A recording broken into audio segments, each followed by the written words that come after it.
Bom, primeiramente, obrigado pela presença, né?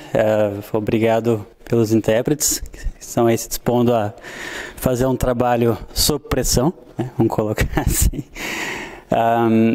Eu acho que para a gente começar a falar sobre estresse, sobre organismo, a gente tem que colocar algumas definições, né? Para a gente entender sobre o que a gente está falando, né? A partir do momento que a gente define o que a gente fala, como isso se desenvolve, eu acho que a gente pode começar a entender realmente como isso tem um impacto na nossa vida, né? Então, a gente tem praticamente a definição do estresse, que a gente conhece, né? Que é soma de vários fatores que começam a ter um certo estímulo no nosso corpo, e isso prejudica, de certa forma, o funcionamento hormonal, fisiológico, físico, social, né? E a partir disso temos também outra corrente que já vai sentido o que a gente chama hoje de burnout, né? Eu vou usar muito o termo burnout porque a gente vai falar sobre estresse no trabalho, estresse nos estudos, estresse em atividades, né, mentais, psicossociais, né? E a partir do estresse, do que a gente encontra durante o processo de estresse, ou a gente desenvolve um mecanismo de defesa e ajustamento, né, de coping, né, ou a gente começa a entrar no funcionamento patológico, né, que é o tal do burnout, né? E, claro, depois a gente vai falar um pouquinho como a gente previne esse burnout, como a gente consegue lidar com o burnout. Mas, visto isso, então, acho que a gente consegue já passar para a próxima ideia, que é o que é o burnout, o que é essa síndrome, o que é síndrome, né? Síndrome, no mundo médico, a gente compreende sendo um conjunto de sintomas que vão gerar um quadro bem específico. E esse quadro, ele é dividido por outras doenças, né? Por exemplo, a gente viu isso muito na época do corona, né? O nariz escorrendo, tosse, febre, né? Podia ser corona, podia ser gripe, podia ser outros vírus, né? Mas isso é uma síndrome, por exemplo, só para vocês entenderem, tá? A partir do momento que a gente tem a síndrome, a gente começa a conseguir encaixar essa síndrome dentro de um contexto, né? O contexto da etiologia, né? Mas eu não vou entrar em muitos detalhes técnicos, tá? O que eu quero mesmo falar com vocês é sobre os sintomas do burnout e do pré-burnout, né? Hoje em dia existem duas definições, tá? Existe a definição do burnout em si e, digamos, do comecinho dele, né? Que é aquela coisa que a gente não percebe que está iniciando, né? Que a gente chama de pré-burnout. Eu vou convidar vocês agora para começar a olhar um pouquinho para dentro de si e começar a tentar lembrar de momentos onde vocês, de fato, sentiram esses tipos de sintomas, que eu tenho certeza que todo mundo aqui já passou por isso. Principalmente porque a gente está num ambiente de pessoas que já foram para a escola, ou são acadêmicos, ou trabalham, né? Eu digo, né? Quem nunca passou por qualquer um desses tipos de sintomas aqui, ou está desempregado ou nunca foi para a escola, né? Sim. Enfim, o burnout clínico, eu acho que é melhor começar com ele, para a gente depois começar a entender o não clínico, tá? O pré-clínico. Quando vocês estão já numa fase de exaustão emocional, física, aquela sensação de eu não aguento mais estar trabalhando aqui, por que eu estou trabalhando aqui? Eu não consigo mais fazer o meu trabalho do jeito que eu deveria fazer. Eu não sei nem se eu estou apto a continuar fazendo o que eu estou fazendo, né? Parece que eu caí de paraquedas aonde eu estou atualmente, né? Que eu não mereço estar onde eu estou, né? Será que eu consigo ir adiante, né? Começam a ver essas perguntas, né? Só que quando essas perguntas se tornam tão fortes que você não consegue mais ir adiante, você não consegue mais fazer o seu trabalho, fazer o seu estudo, aí a gente começa a falar de um burnout. Porém, antes dele aparecer, ele já, de certa forma, dá sinais que ele está ali. Eu acho que todo mundo aqui já teve problema com sono, falta de sono, cansaço, acorda cansado. Você acorda e fala, nossa, 6 da manhã, putz, tem que trabalhar ainda hoje, não estou muito afim, né? Não quero. Só que a gente vai empurrando com a barriga, vai fazendo as coisas do jeito que dá, né? Vai tentando dar um jeito aqui, tentando fazer a coisa do jeito que dá ali, e vai entrando nessa coisa do, mas será que eu realmente estou fazendo o que eu quero?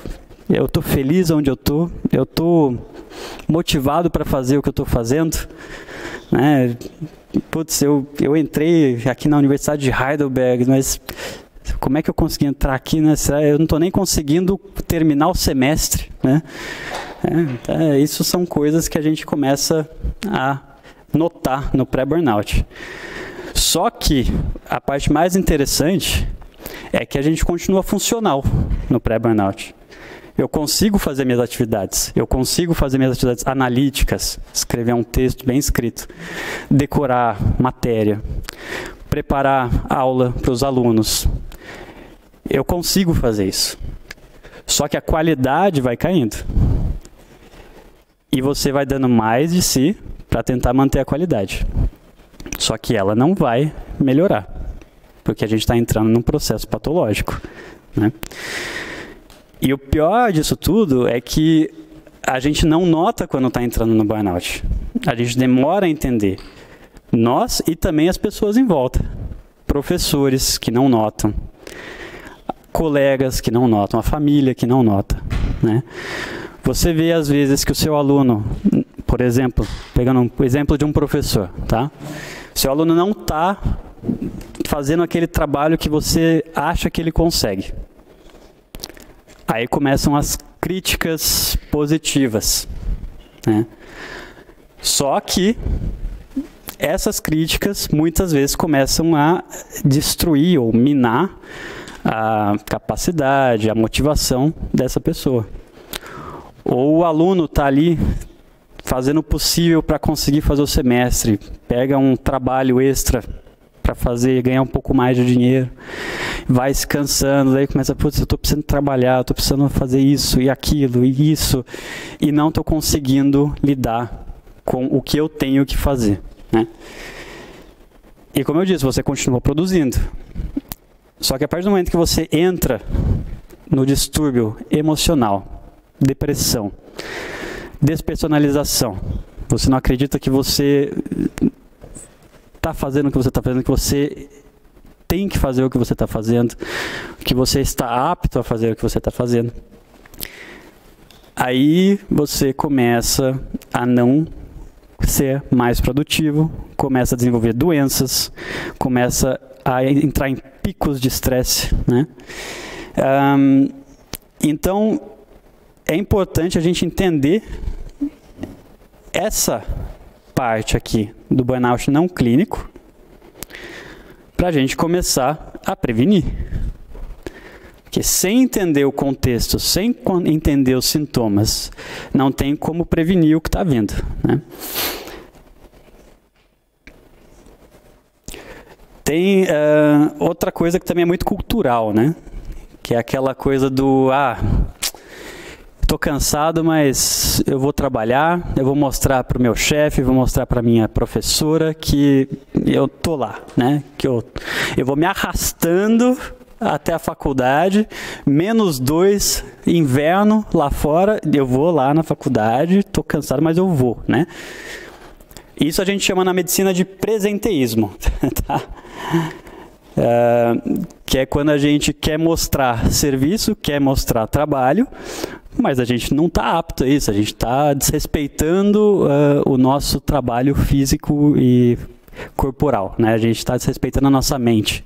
Vamos colocar assim, né?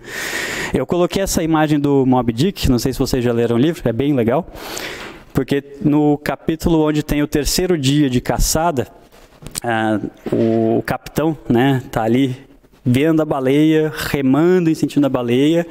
Eu acho que é o Starbucks, se eu não me engano, fala para ele: mas capitão, né, cada mordida, senhor, as pás finas tornam-se cada vez menores. Os tubarões estão lá mordendo as pás enquanto eles estão indo para a baleia, né?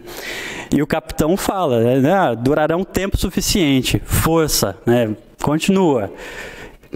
Se a gente vai voltar vivo ou não, dane-se, né?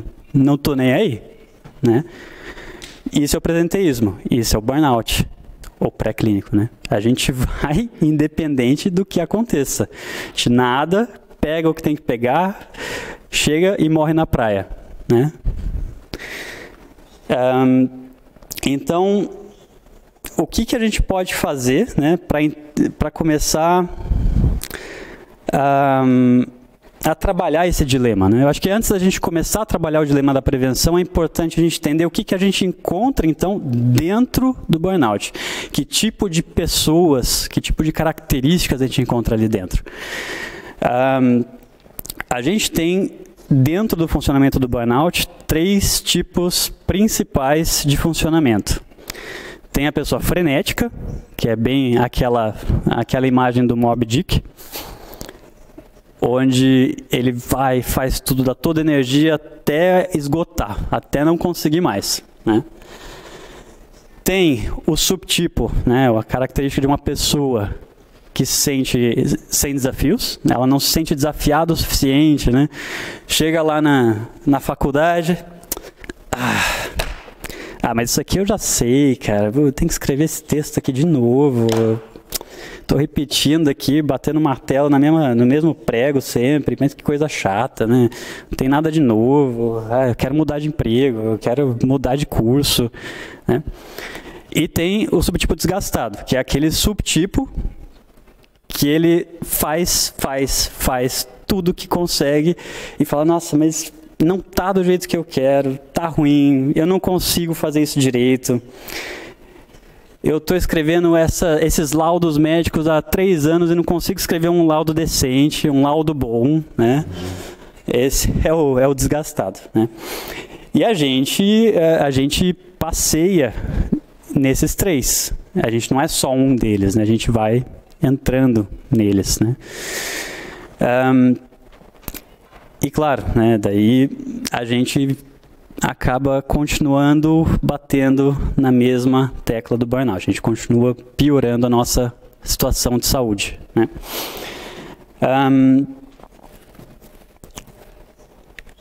Eu acho que agora dá para a gente entrar agora numa questão mais filosófica da coisa, né?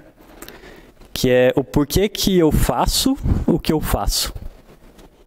O que me leva a ser intérprete? O que me leva a ser médico? O que me leva a ser historiador? O que me leva... Por que eu faço o que eu faço? Né? O que me motiva a fazer o que eu faço? Eu acho que, pelo menos, muitos daqui já se perguntaram isso, né? E é uma questão traiçoeira, né? Isso daí tem a ver com prazer, tem a ver com motivação, né? Bom, o Arístipo, que é essa imagem que eu coloquei aqui, ele era um filósofo contemporâneo de Platão, mas ele não era tão famoso, né? O Platão brilhava mais ali, né? Mas ele dizia que a nossa motivação está ligada com o que é socialmente útil, né?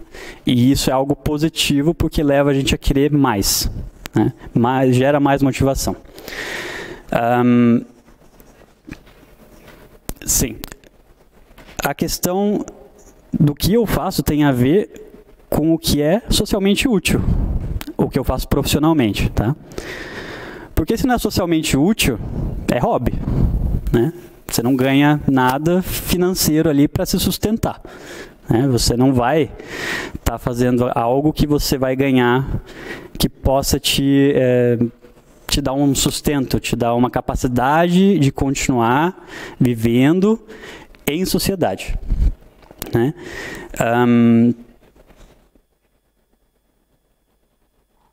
Sim, e hoje tem um problema muito grande, né, que vem a questão que é um pouquinho mais traiçoeira, que ela vem depois da questão do porquê eu faço o que eu faço. É como eu continuo fazendo o que eu faço. Como eu continuo produtivo, como eu continuo interpretando, indo em conferências, como eu continuo trabalhando no mesmo hospital durante 5 anos com os mesmos tipos de pacientes, por que eu continuo fazendo o que eu faço, como é que eu me motivo, né? E hoje em dia a gente tem um problema muito grande de a gente troca os valores, né? Nesse mundo globalizado que a gente tem, né? O artesão que produz o produto não é mais valorizado. O produto é valorizado sobre o artesão, né? Eu vou dar um exemplo, né? Quem aqui conhece uma pessoa que produz o tênis da Nike? Eu não conheço. Quem aqui já usou Nike, Adidas, né? Ou seja, tem uma inversão de valores aí, né? A gente começa a desvalorizar quem de fato está ali produzindo, quem está fazendo o trabalho, né? E isso gera, claro, desmotivação. A gente começa... Estão percebendo o tamanho do problema que eu estou colocando a vocês? Como é grande essa questão de burnout, que a gente não está falando só do indivíduo, a gente está falando de uma sociedade inteira montada, né, na questão de desvalorizar o artesão, o produtor, o feitor, o intérprete, o médico, o historiador. Se alguém de vocês vai numa conferência agora como estudante, ou eu vou em alguma coisa, eu descubro um remédio novo, né? Não sou eu que vou levar o valor por ter descoberto o remédio, é a Uniklinikum Heidelberg. É a Fakultät Heidelberg, né? É a marca, né? Então, a gente está começando já a entrar naquela coisa do estresse. Então, eu vou propor mais um quadro de estresse. Eu vou trazer um pouco do burnout aqui para dentro, em uma distância segura, né? Para ninguém entrar em estresse aqui, né? Para a gente conseguir entrar na prevenção, porque senão a gente não consegue entrar na prevenção. Vamos propor um cenário aí de um professor, uma professora que começa a cobrar do aluno e fala, não, mas olha aqui, ó, tá aqui a lista do que eu preciso que você faça. Tá aqui a correção, né, do que eu pedi para você. Ou eu chego para o meu paciente e falo, ó, eu quero que você pare de comer chocolate, pare de tomar vinho, pare de cerveja, pare.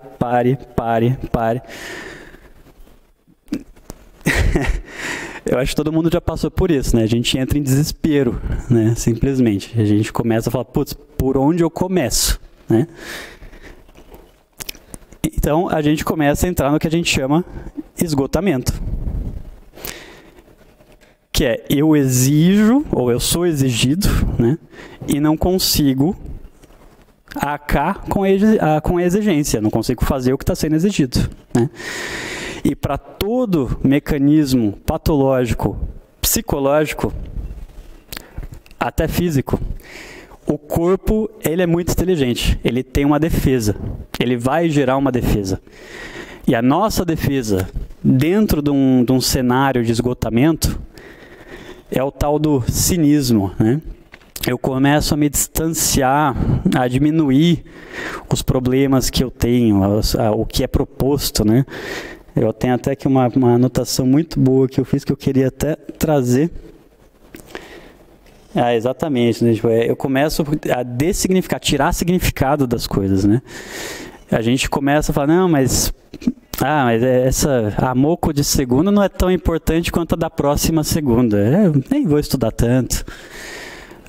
O paciente que está vindo segunda-feira, é só um infarto, é fácil, né? Deixa o próximo em um Schlaganfall, um AVC, né? Tipo, o próximo é mais difícil, né? Essas coisas fáceis não é comigo, não gosto, né? Vai começando a desvalorizar, né?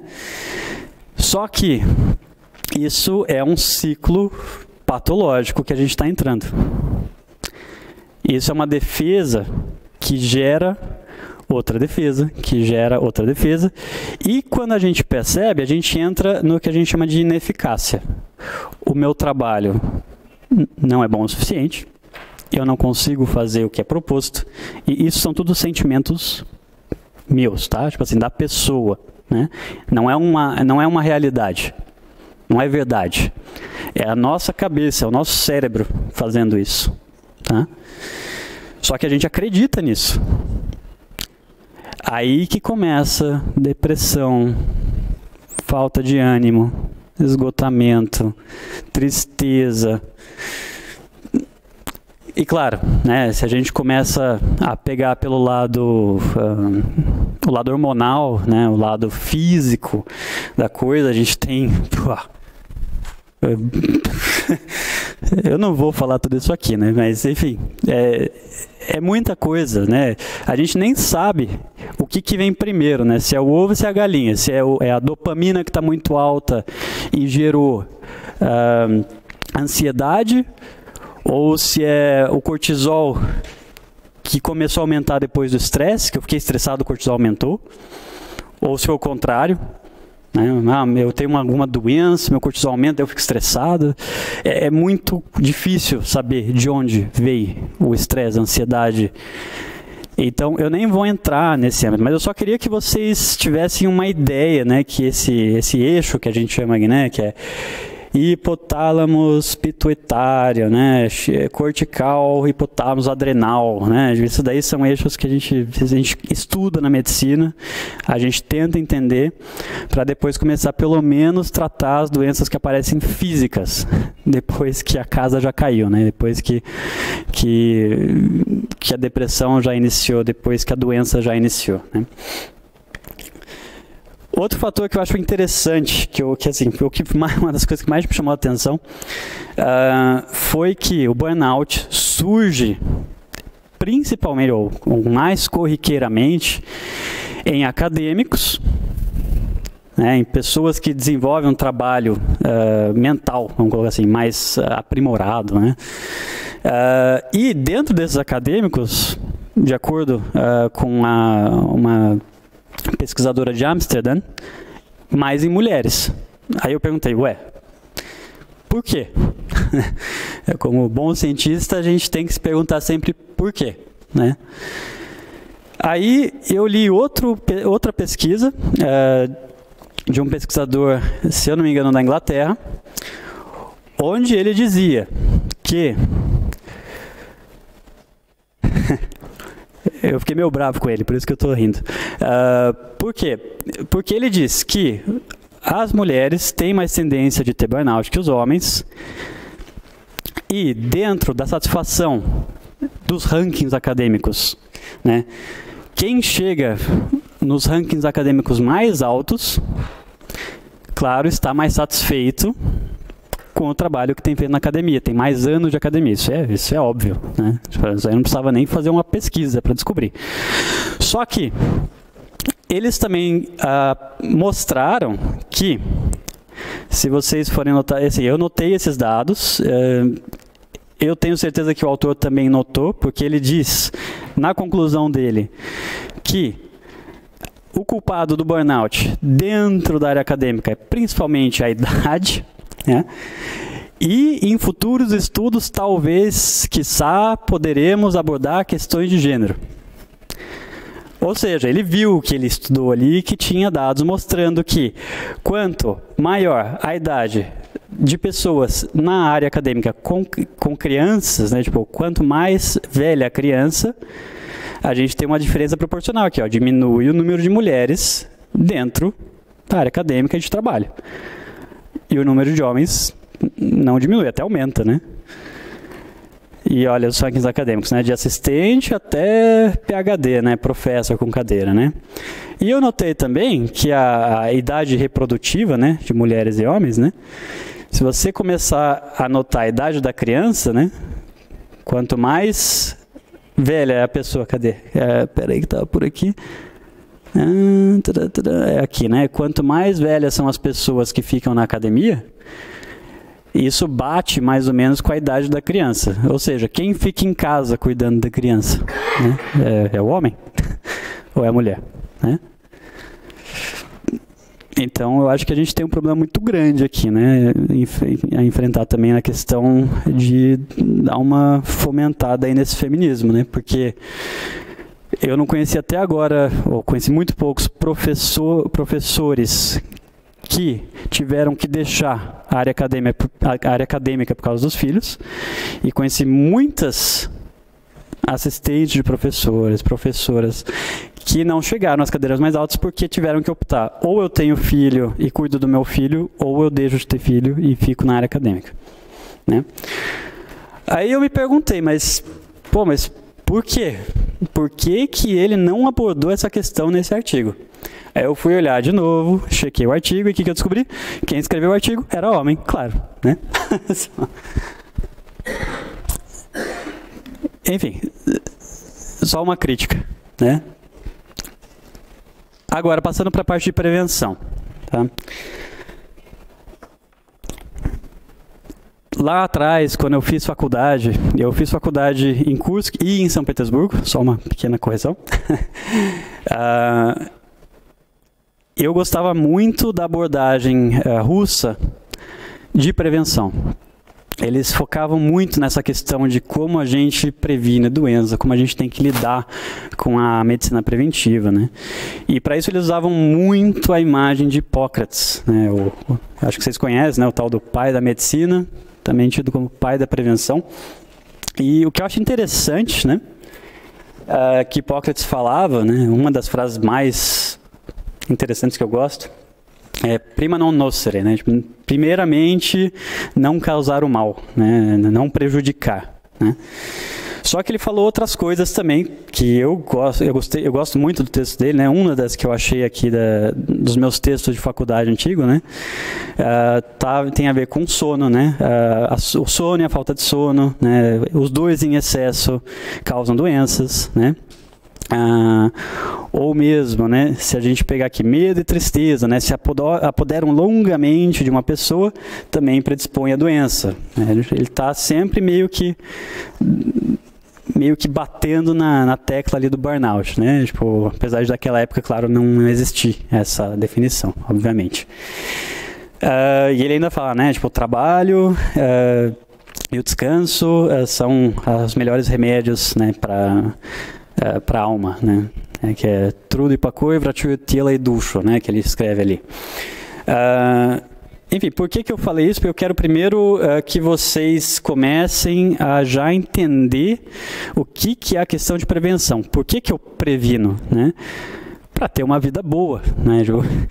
O objetivo nosso nesse mundo, acredito eu, né, pelo menos pegando de alguns filósofos contemporâneos para cá, é ter uma vida boa, é conseguir viver bem, viver ativo, né, produtivo, né? E como eu faço isso, né? Através de prevenção. A gente tem praticamente 3 formas de prevenção, né? A prevenção primária, secundária e terciária, né? Isso para qualquer tipo de área, qualquer tipo de doença, né? A primária, basicamente, é o quê? Eu previno a doença antes dela chegar. É a primária.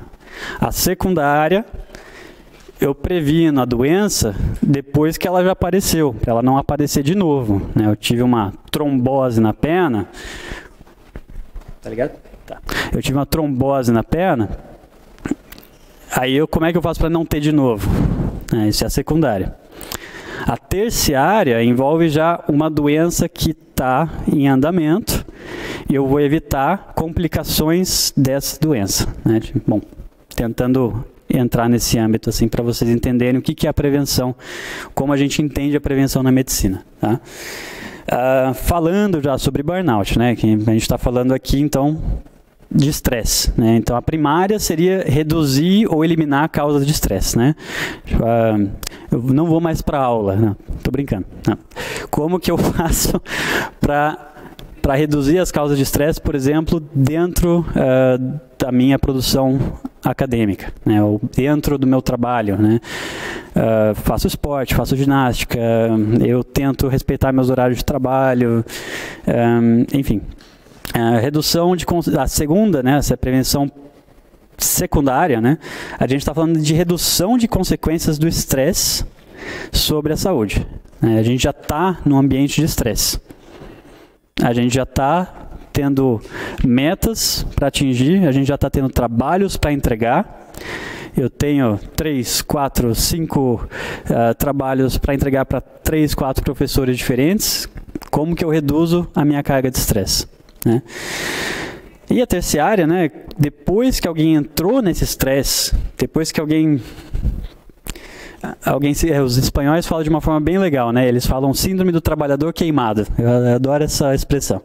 É porque literalmente está queimado. O cara, né? A pessoa não está mais lá, né? Ficou só o pó, né? Como eu reintegro essa pessoa dentro do trabalho, dentro do ambiente acadêmico, né? Como que eu faço isso? E aqui eu coloquei algumas estratégias, né? A gente vai discutir ainda, provavelmente, nas perguntas, né? Mas a gente tem basicamente sempre, bom, dividido, né, do que eu consegui somar das meta-análises, artigos e um pouco de conhecimento da minha própria vida. Tem 2 estratégias principais, né? A individual, que é você com você mesmo, né? Você consigo mesmo. E estratégias organizacionais, que essas aí dependem da instituição, né? Não dependem da pessoa que está dentro da instituição. As individuais são coisas que eu acho que todo mundo conhece, né? Que é como que eu relaxo, como que eu fico mais flexível, como que eu diminuo o meu nível de estresse, né? Por exemplo, sair com meus amigos, fazer esporte, enfim. Tem N formas de reduzir estresse. Mas aí vem a parte organizacional, que eu acho que é a mais importante quando a gente fala de burnout. Por quê? Porque a gente está falando aí de uma interação psicossocial, né? Uma interação entre mim, né? Entre eu e o que tiver ali, meu chefe, meu Oberarzt, meu chefe, a minha professora, né? Quem quer que seja, né? Então, o que a empresa ou o que a instituição pode fazer para diminuir o estresse do aluno, para evitar que os alunos, sei lá, troquem de curso, desistam do curso, ou para evitar que os colegas dentro do curso acabem se desinteressando, ou até os colegas de trabalho acabem se desinteressando do convívio, né? Vendo aqui vocês, né, essa MOCO, vários intérpretes, professores, eu vejo que vocês já têm estratégias, porque isso aqui está praticamente sempre cheio, né? Então, as pessoas estão interessadas, estão vindo, estão fazendo, né? Mas estratégias são basicamente, né, essas que eu escrevi, que é diminuir o autoritarismo, formas de confrontamento, como é que eu vou conversar com a pessoa de uma forma que não gere um ambiente, uma atmosfera desagradável, né? Como é que são as vias de comunicação? É fácil me comunicar com o reitor? É fácil me comunicar com o professor? Eu tenho dificuldade, eu me sinto entre paredes, né? Isso entra muito, eu faço parte de um grupo de saúde planetária também, que a gente está tentando desenvolver formas ecológicas, literalmente para salvar o mundo, né? Vamos colocar assim. E isso entra muito, né? Como eu me comunico, né? Como que a gente consegue desenvolver projetos onde a gente integra as pessoas, sendo que para elas se sentirem úteis, né? Eu preciso me sentir útil. Eu preciso me sentir quisto aqui, né? Senão, qual que é o sentido de eu estar aqui, né? Eu estou fazendo um trabalho para quê? Né? É isso que a gente tem que gerar no nosso aluno. Eu dou aula também na universidade para os alunos do bacharelado, né? E essa comunicação é essencial. É assim que a gente consegue mais formulantes, né? Estudantes lá para fazer prática com a gente, né? E, claro, né? Isso aqui é muito importante, né? A carga de trabalho tem que ser realmente balanceada, não pode ser nem muito pouco, nem muito sobrecarregada, né? Tem que ser realmente algo que a pessoa consiga fazer. Tem que ser, às vezes, até meio que individual, dependendo de quem você conhece. Eu estou vendo que o aluno ali, ele não está agora com a cabeça no lugar para fazer muita coisa, então eu dou um pouco menos. Eu estou vendo que ele tá naquele subtipo lá, tipo, que não consegue mais fazer nada, está cansado, porque não está se sentindo desafiado, então dá mais, né? Então vai passando assim. Bom, eu acho que eu vou parar por aqui, porque O resto, provavelmente, a gente vai começar, talvez na discussão, se ficou alguma dúvida ainda, claro. Mas tem algumas referências aqui que eu coloquei, caso vocês tenham interesse de ler mais sobre o assunto, né? Que eu achei, umas recomendações que eu achei legal, né? Talvez de dar uma olhada. São os artigos que eu achei mais interessante. Ali tem táticas e também estratégias para evitar burnout. Eles vão mais a fundo, né? Tem sociedades sobre burnout, que eles também fazem treinamentos nas empresas para evitar o burnout, etc. Enfim, bom, obrigado, primeiramente, né? Obrigado aos intérpretes pelo trabalho, né? Eu sei que eu não sou o melhor perguntador, colocado entre aspas aí, né? Então eu já agradeço demais por terem ajudado a fazer essa tradução simultânea, né? É essencial para que a gente possa ter essa comunicação, né?